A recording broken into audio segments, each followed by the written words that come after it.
Most people, when told they're dying, slow down. Annie Wilkins did the opposite. She saddled up. When the doctor told Annie Wilkins she had maybe 2 years left, he expected a certain kind of response. Sell the farm. Find a charity home. Wait. Fade. Annie heard those words. And then she did something most people never imagine. She bought a horse. Not because she didn't believe the diagnosis, not because she wanted to prove the doctor wrong. She bought that horse because she wanted to live the rest of her days on her own terms, to see the ocean, to follow a dream her mother had once told her about, a place of sunshine and orange trees, where winter never came. Picture her, 63 years old, wrapped in a worn coat, boots that had seen too many winters, a small brown Morgan gelding named Tarzan with patient eyes, and a tiny dog called Depeche Toy. Hurry up, who clung to the saddle like he belonged there. No map, no GPS, no cell phone, just a bedroll, a few supplies, and a stubborn, quiet faith in the good of people. She set out from Maine in November. Snow on the ground, breath like steam in the cold morning air. She faced west, and each step, each hoofbeat, was a small rebellion against a life reduced to prognosis. You can imagine the first nights. Hay in a barn, frost on the windows, the horse's neck warm in her arms. Folks in the small towns didn't know what to make of her at first. A woman on horseback? In an era when highways were swallowing up old paths and cars were changing the rhythm of America? It was strange. It was raw. It was real. And then the miracles happened. Not the kind you read about in books, but the everyday kind that rebuilds faith. Truckers pulled over, climbed out of their cabs, and asked if she needed help. Farmers filled her saddlebags with hay. Strangers pressed biscuits into her hands. Police officers stepped in to keep her and Tarzan safe as she crossed busy roads. In Kentucky, someone offered her work. In Wyoming, a man offered his hand in marriage.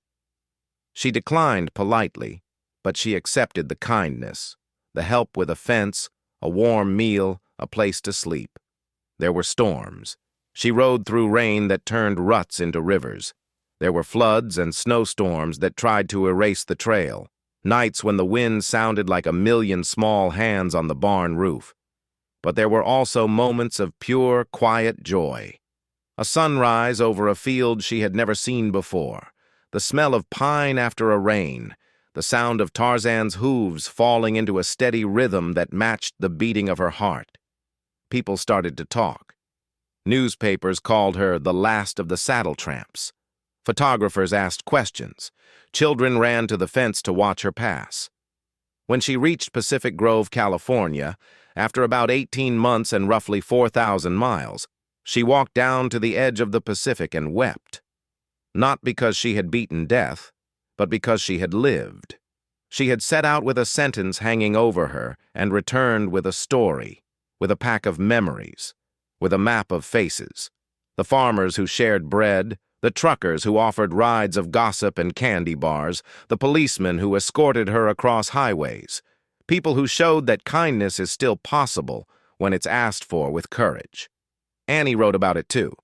Her book, Last of the Saddle Tramps, is not a boast. It's a ledger of ordinary generosity. It's a travel journal stitched together with human warmth.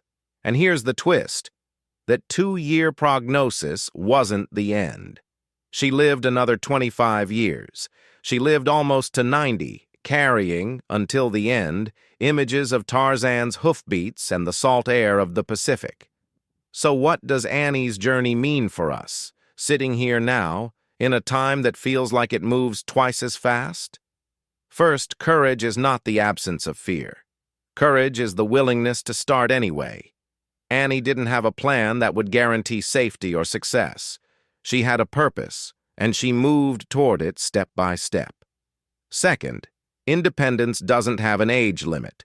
She was 63, an age when many people are thinking about retirement plans and routines, and she rewrote what that could look like. She proves that it's never too late to choose daring over doing nothing, to choose a life that scares you a little and feeds you a lot. Third, the story reminds us how small acts add up. A loaf of bread, a night in a barn, a policeman's escort across a highway. Each kindness was a brick in the bridge that carried her across the country. When you feel powerless, you still hold the power to be that bridge for someone else. And finally, freedom often looks messy. It's not the polished victory you see in movies. It's a woman with a dog on a saddle, hauling a bedroll and a horse that trusted her enough to carry her west. Freedom was her choice to keep moving. If Annie teaches us anything, it's this. Your life is not defined by a sentence someone else gives you. It's defined by the next step you take. So saddle up, in whatever form that takes for you. Walk toward the horizon you need to see. Ask for help when you need it. Offer it when you can. And when you get there, whether that's a shoreline, a small town, or simply a morning spent doing something you love, stop. Look. Breathe in the salt or the scent of rain.